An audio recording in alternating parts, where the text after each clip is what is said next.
kining atong mga igsuon nga gitawag nato og mga marites, daghan ni sila. Unya, kini dayong mga marites, dili lang karon nagsugod.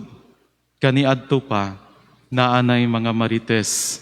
Kini sila mamantay, kini sila masuyaon, kini sila maghimo-himo og istorya.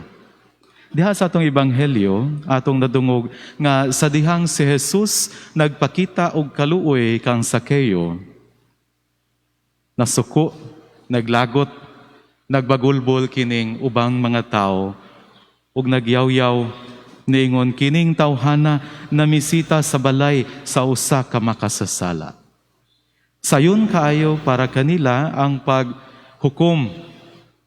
Tinuod si Sakeo usa ka dako or naay dako nga ranggo isip kobrador sa buhis.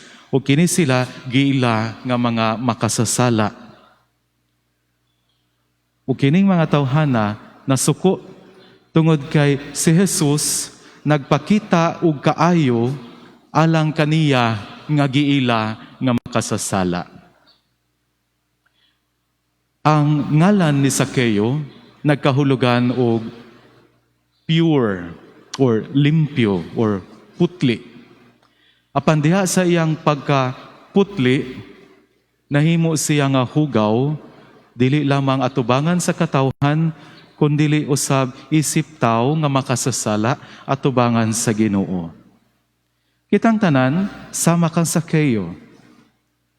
Kitang tanan hugaw, kitang tanan makasasala.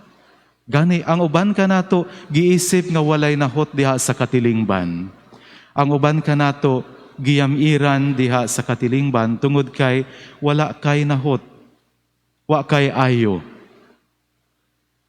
Apan diha sa imong pagkaway ayo, diha sa imong pagkayinamiran diha sa katilingban, si Jesus miduol ka nato, sama sa iyang pagduol kang Sakeo, ug niingon, kanaog kay moadto ko sa imong balay karong adlaw.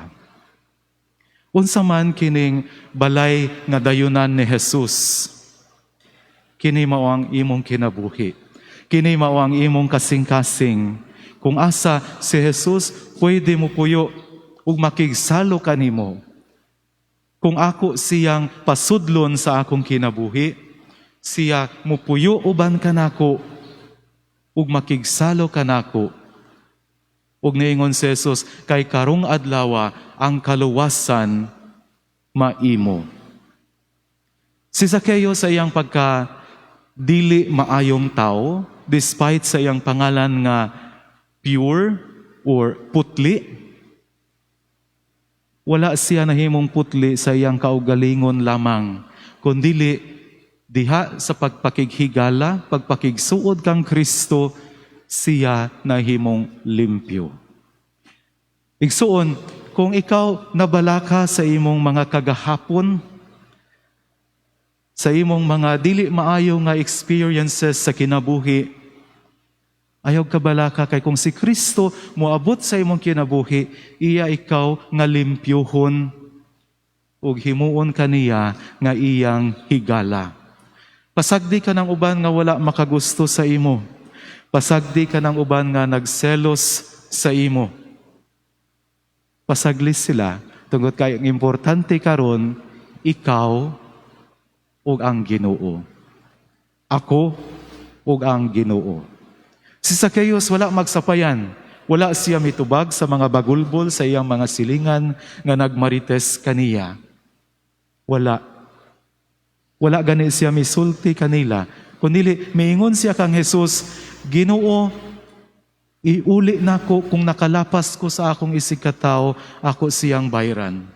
Sa ato pa, nga kung ang Ginoo mao'y maghari sa atong kasing-kasing, ang Ginoo mao'y mupuyo sa atong dughan, kita iyang paghikapon, nga kita makaamgo kung unsa man ang sala nga atong nahimo.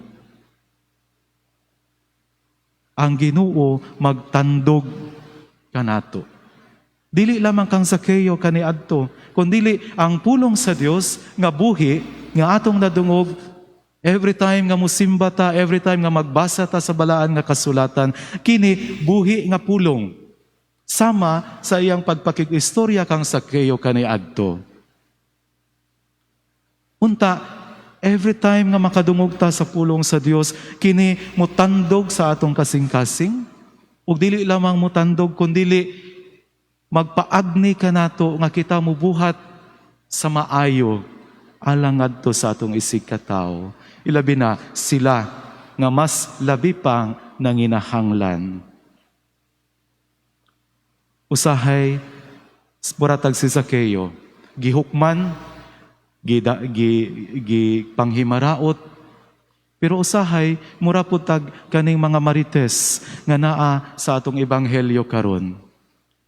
Dali sa ato ang paghukom sa uban, dali sa ato ang pagpangyamid, tungod siguro kay, malagi, wala sila'y nahot or siguro, dili nato type ang atong silingan. Mga igsuon, sa atong pagpadayon ni atong santos nga misa karon, atong pangayoon sa Dios ang grasya nga unta kita magmatinod-anon diha sa atong tawag isip Kristiyano, isip Katoliko, isip sumusunod ni Kristo. Nga unta ang uban makaila sa Ginoo, pinaagi ka nato. Pinaagi sa akong kinabuhi, pinaagi sa akong pagsaksi, sa akong gituuhan nga ang Dios maluluyon ug mahigugmaon.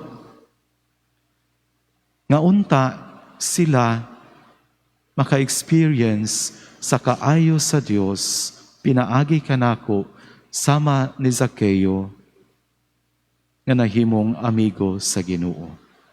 Hinaot pa unta.